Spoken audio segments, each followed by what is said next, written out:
Bismillahirrahmanirrahim. Alhamdulillahi rabbil alamin.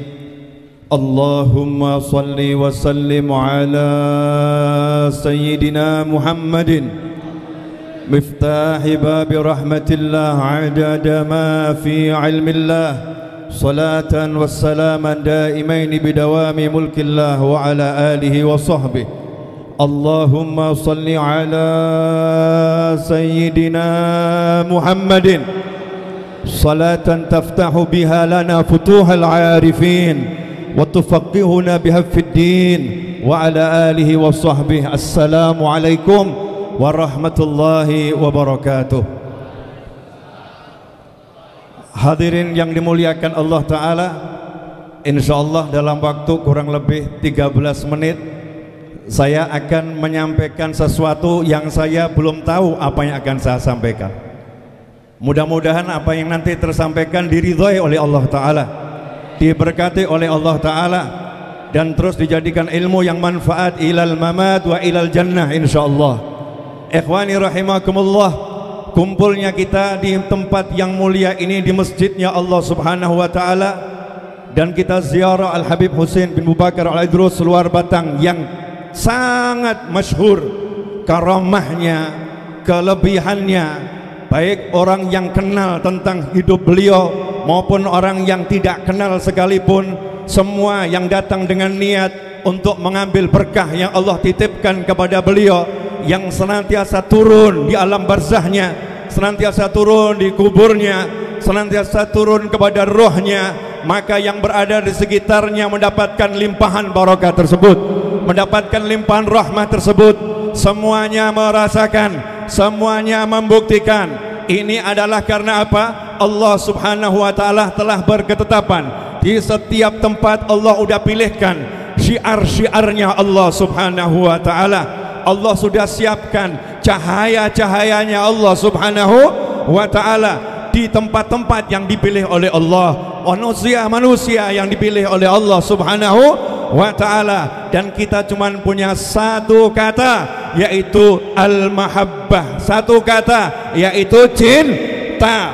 Kita dari kecil diajarkan untuk jatuh cinta, dari kecil diajarkan untuk mencintai, dan dari kecil kita diajarkan untuk bertemu dengan orang-orang yang hatinya punya cinta kepada Allah Subhanahu wa Ta'ala, cinta kepada baginda Muhammad sallallahu alaihi wasallam.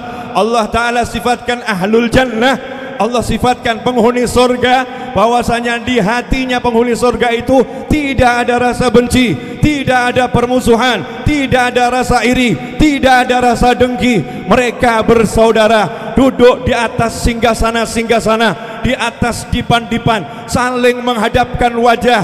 Mereka bersaudara, tidak ada dengkinya. Dan itulah sifatnya sahabat Nabi Muhammad SAW, dan sifatnya para tabi'in, dan sifatnya penerus mereka semua. Dalam hatinya gak ada kebencian, dalam hatinya gak ada rasa iri, dalam hatinya gak ada rasa dengki. Yang ada adalah al-mahabbah, rasa cinta kepada muslim yang lain, rasa cinta kepada mukmin yang lain, rasa cinta kepada makhluk Allah yang lain. Mahabbah inilah amalan yang ditinggalkan oleh Nabi Muhammad sallallahu alaihi wasallam untuk umatnya, yang menjadi tangga yang langsung menghantarkan pada puncak kedekatan.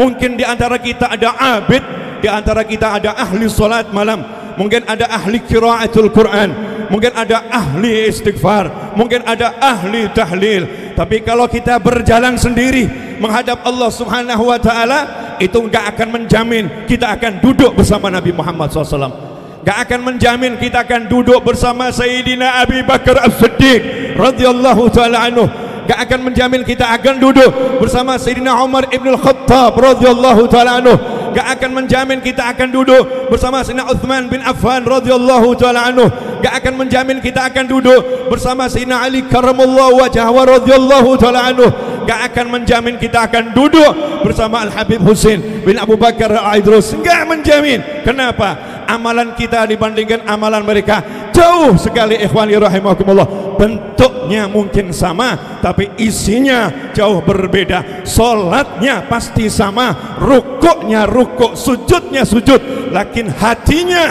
tidak mungkin sama, ikhwani rahimakumullah. Karena itulah Allah katakan lewat lisan Nabi Muhammad sallallahu alaihi wasallam, Allah tidak melihat wajah kalian, Allah enggak lihat rupa kalian, Allah enggak melihat bagaimana bentuk tubuh kalian, akan tetapi yang dilihat adalah hati kalian dan niat kalian. Karena itulah dikatakan oleh Nabi Muhammad sallallahu alaihi wasallam dalam sebuah hadis yang lumayan agak panjang, yang Rasul mengatakan ada orang-orang yang secara zahir orang itu melakukan amalan-amalan penghuni surga, sehingga antara dia dengan surga tinggal satu jengkal lagi dia masuk surganya Allah subhanahu wa ta'ala. Tetapi kitabnya mendahulunya, di akhir usianya dia mengamalkan amalan penghuni neraka, na'udzubillah min dzalik. Kemudian ia pun meninggal su'il khatimah dan ia pun masuk nerakanya Allah subhanahu wa ta'ala. Tetapi ada manusia-manusia yang secara zahir dia melakukan amalan-amalan penghuni neraka, sehingga antara dia dengan neraka hanya tinggal satu jengkal, antara dia dengan neraka tinggal satu jengkal, tetapi kitabnya mendahulunya. Kemudian ia pun melakukan amalan penghuni surga di akhir usianya, maka Allah pun mematikan, mewafatkan ia dalam keadaan husnul khatimah. Ia pun dimasukkan surganya Allah subhanahu wa ta'ala. Hadis ini seringkali membuat talibul ilm, orang yang mempelajari ilmu, merasa kebingungan, bagaimana ini. Tetapi Al-Kutub Al-Ghawth, sebagaimana dikatakan oleh Mbah Hashim Asy'ari rahimahullah di dalam kitabnya, ketika menyebut Al-Habib Abdullah bin Alwi Al-Haddad, Syekh Hashim Asy'ari, Hadratus Syekh Hashim Asy'ari, guru kita semua, murid dari Al-Habib Husain bin Muhammad bin Husain Al-Habsyi, murid daripada Muftil Haramain, beliau menyebut Habib Abdullah Al-Haddad dengan kalimat Al-Kutub Al-Ghawth Al-Habib Abdullah bin Alwi Al-Haddad radhiyallahu ta'ala anhu. Tahu makamnya, tahu tingkatnya, yang ngomong orang alim, yang ngomong orang soleh, yang ngomong waliullah, seorang hamba Allah terpilih, Syekh Hashim Asy'ari rahimahullah. Bagaimana beliau mensifatkan keilmuan, akhlak, bahkan kemuliaan Al-Habib Abdullah bin Alwi Al-Haddad. Saya akan buktikan betapa alimnya Habib Abdullah bin Alwi Al-Haddad melalui khutbah yang singkat ini, ketika membuka hati kita, ketika membuat lapang dada kita, ketika kita membaca hadis ini dan kita menjadi penuh tanda tanya, bagaimana ini kalau sudah takdir yang berbicara, maka bagaimana kita akan hidup? Ikhwani rahimakumullah, kita enggak akan bahas takdir. Kalau takdir dibahas selesai, maka itu enggak bisa, bukan urusan kita, urusannya Allah Ta'ala. Tapi ini ranah ilmiah, ranah keilmuan. Kurang berapa menit ini? Masih ada 5 menit atau? Karena saya nanti kalau keputusnya enggak pas kan enggak benar ngomong. Gini aja ya, kalau udah waktunya berhenti saya disentuh gini ya, biar tahu. Sebab saya ngomong nggak pakai ini, nggak pakai apa namanya, naskah, nggak tahu. Jadi Allahumma sholli alaihi. Saya sebagai pencari ilmu dulu sempat gimana ini, nanti saya buru-buru udah ahli sholat, ujung-ujungnya amal maksiat su'ul khotimah, ngeri amat. Maka Habib Abdullah Haddad menjelaskan, ketika ditanya tentang hadis ini, beliau memberikan syarah seperti ini. Ada orang-orang yang melakukan amalan-amalan penghuni surga fi dhahirih, di dalam jasmaninya, fisiknya, akan tetapi hatinya bukan hatinya penghuni surga. Hatinya iri, hatinya dengki, hatinya sombong, hatinya riya, hatinya sum'ah, hatinya hubbur riyasah, suka dengan kepemimpinan, minta dijadikan tokoh, minta diwongke. Kalau nggak dihargain marah, nggak diundang marah, mudah tersinggung kalau tidak diberi tempat di hati masyarakat. Hatinya bukan hati malaikat, hatinya bukan hati anbiya, hatinya bukan hati mukmin. Karena mukmin sifatnya hatinya tidak ada ghil, nggak ada iri, nggak ada dengki, sofa, hatinya bersih, kama yulad, sebagaimana ketika dilahirkan. Maka orang yang semacam ini dengan zahirnya yang ibadahnya luar biasa, manusia nggak ngerti hatinya. Manusia nggak ngerti hakikatnya, tapi Allah nggak ridha dengan manusia yang semacam ini. Maka Allah wujudkan isi hatinya itu di akhir usianya. Allah tunjukkan kepada hamba-hambanya, ini bukan orang yang baik, ini bukan orang yang soleh. Kebusukan hatinya dimunculkan oleh Allah Ta'ala, sehingga di akhir usianya yang asli dalam hatinya itu muncul, dan dia meninggal dengan su'ul khatimah.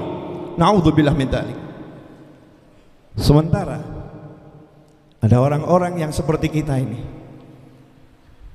Kita ini kan amalannya Masya Allah ini.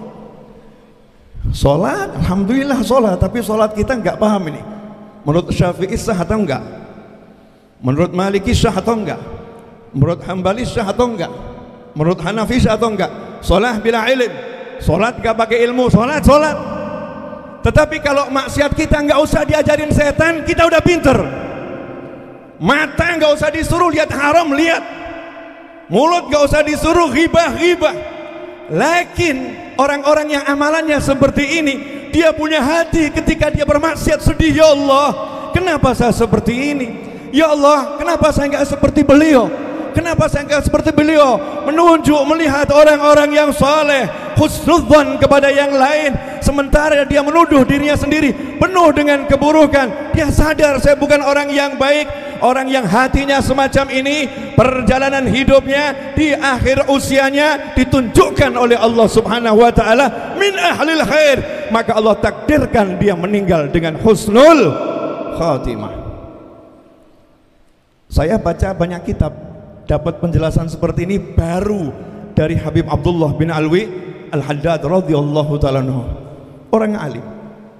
Sebagai penutup, ya mudah-mudahan tidak tahu berapa menit lagi tutupnya. Sebagai penutup, karena ini banyak ulama di sini. Saya hanya talibul ilm, pencari ilmu, yang kalau dapat ilmu pengen saya share. Beberapa hari yang lalu saya kebetulan hadir haulnya Maulana Arsyad Al-Banjari di Jakarta. Di situ saya disuruh ceramah. Di ceramah itu saya dapat tambahan ilmu. Saya akan sampaikan di sini, mudah-mudahan jadi berkah untuk semuanya. Judulnya adalah cinta. Saat itu Nabi kita Muhammad sallallahu alaihi wasallam menyampaikan kajiannya di hadapan para sahabat radhiyallahu taala anhum ajma'in, dan sahabatnya yang di hadapan Nabi SAW sahabat-sahabat yang besar.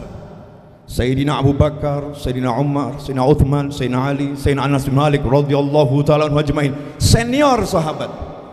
Mungkin kalau antum melihat ke depan banyak nih senior habaib dan senior masyayikh. Banyak orang-orang di sini yang alim, yang soleh di depan kita. Dan tidak ada orang awam saat itu. Orang awam biasanya yang datang dari desa. Karena hidupnya nggak bersama Nabi Muhammad SAW, dikatakan awam, nggak dapat ilmu langsung dari Rasulullah SAW. Jauh di desa. Saat itu belum ada teknologi semacam ini. Jadi kalau nggak datang ke Madinah atau nggak ada utusan Nabi yang ke desa itu, ya taunya ilmu hanya yang wajib saja. Sahabat tuh kalau di hadapan Nabi SAW sifatnya bagaimana? Ka'anna ala ru'usihim thair. Saking hebatnya berguru, tidak bergerak tubuhnya sehingga seakan-akan ada burung di atas kepalanya. Karena kalau burung itu ada di satu tempat, tempatnya gerak-gerak, burungnya terbang. Maka dijadikan sifat bagaimana duduknya sahabat, tidak bergerak di hadapan Nabi Muhammad SAW, hening.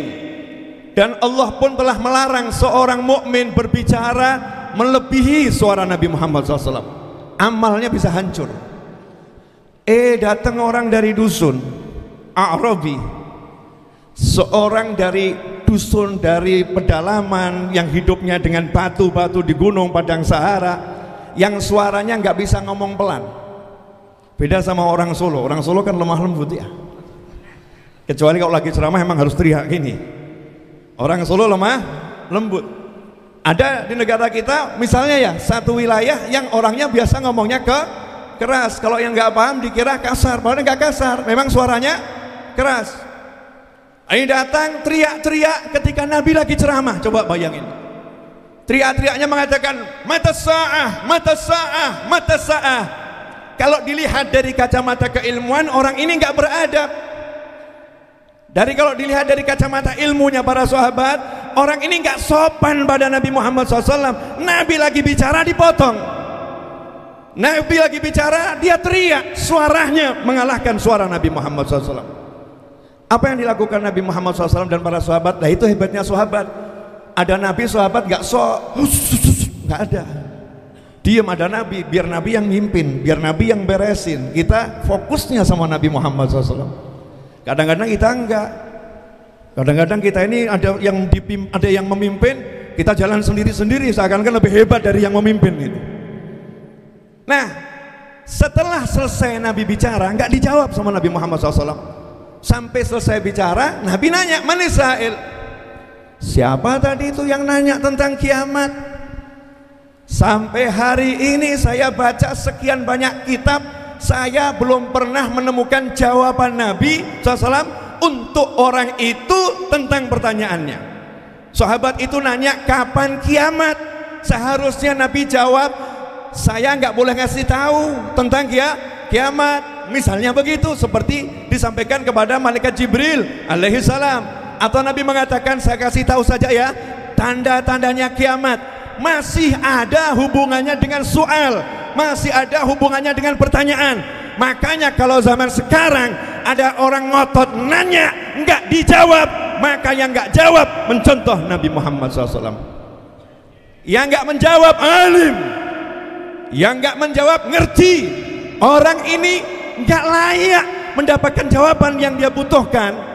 Orang ini nggak ada kepentingan mendapatkan jawaban yang dia inginkan. Dan itu kita teladani dari Nabi Muhammad SAW, bagaimana kita mengelaskan setiap penanya sesuai kelasnya. Setiap penanya sesuai kelasnya. Maka Rasul nanya balik, nggak dijawab, balik ditanya, ma'a'adatta laha. 5 menit lagi. Ma'a'adatta laha. Izin biar saya selesaikan hadis ini ya. Insyaallah manfaat. Saya mohon maaf yang sebesar-besarnya mengambil waktu lebih banyak dari yang lain. Samihuni. Ma'a'adatta laha. Kamu nanya-nanya tentang kiamat, udah punya bekal apa? Udah punya persiapan apa? Pertanyaan Nabi ini sangat pas dengan kondisi orang awam. Ngapain orang awam ngebahas kiamat? Bukan ahli ilm. Kalau Nabi bahas dengan malaikat Jibril alaihissalam, itu sesuai, dan itu pun gak semuanya dibongkar oleh Nabi Muhammad sallallahu alaihi wasallam. Malaikat Jibril juga dikasih ilmu sesuai porsinya. Tapi orang dusun ini gak dijawab sama Nabi, gak dikasih ilmu tentang kiamat. Kenapa? Gak manfaat buat dia, bukan makamnya, bukan kelasnya. Maka Rasul mengatakan yang sesuai dengan makamnya, yang sesuai dengan kelasnya, yang sesuai dengan fungsi hidupnya. Bagaimana kalau ini dia tahu dia selamat dunia akhirat? Maka Rasul nanya, kamu punya persiapan apa? Jawabannya mengagetkan para sahabat, karena ternyata yang nanya ini cuman bonek, bondo nekat kata orang Surabaya. Dan dia jujur di hadapan Nabi Muhammad SAW ngomong, ma'adatulaha, ya Rasulullah SAW, jujur saya tidak mempersiapkan banyak sholat sunnah, saya tidak mempersiapkan banyak puasa sunnah. Mungkin kalau kita yang ada di situ, kita bukan sahabat ya, kalau kita ada di situ, kita akan berpikir, ye, ngaku-ngakunya dia ini persiapan sama kiamat. Tapi ketika ditanya, dia bilang nggak punya sholat yang banyak, nggak punya puasa sunnah yang banyak. Walakin pengakuan yang terakhir lebih aneh lagi. Sholat sunnah nggak banyak, puasa sunnah nggak banyak. Terus dengan pede ngomong walakin, dengan pede ditaruh di akhir. Akan tetapi dia banggakan yang terakhir ini. Dia nggak banggakan sholat fardunya, dia nggak banggakan puasa fardunya, enggak. Dia juga mengakui dia kurang sholat sunnahnya, dia kurang puasa sunnahnya, tapi dia banggakan satu hal, walakin uhibbullaha wa rasulah. Sallu ala nabi. Allahumma shalli alaihi. Jelek-jelek begini, sholat sunnah gak banyak, puasa sunnah gak banyak kalau bahasa kita, tapi saya cinta Allah dan saya cinta nabinya, rasulnya Muhammad sallallahu alaihi wasallam. Mungkin kita akan berkata, kita ngakunya cinta, tapi kenapa nggak banyak sholat sunnah? Ngakunya cinta, tapi kenapa nggak puasa banyak? Ngakunya cinta, pernyataanmu bertentangan dengan apa yang diperintahkan yang kau cintai. Mungkin kita, tapi Nabi Muhammad SAW melihat ini orang dari dusun, punyanya cinta. Beda dengan sahabat, punya cinta, punya qiyamul lail.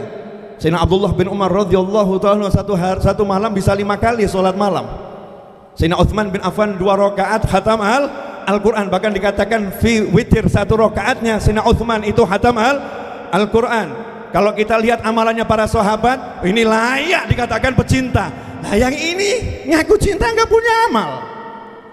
Tetapi Rasul mengatakan, anta ma'aman ahbabta, anta ma'aman ahbabta.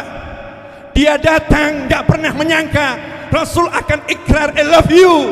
Dia datang gak pernah menyangka Rasul mengatakan you with me, aku cinta kamu, kamu bersama aku. Karena dia tahu saya orang hina, saya gak banyak sholat, saya gak banyak puasa, saya gak punya apa-apa. Yang saya punya hati saya, hatiku kuberikan untuk Allah dan untuk wahai Nabi Muhammad SAW. Sallu ala nabi. Maka hatinya dijawab, anta ma'aman ahbabta.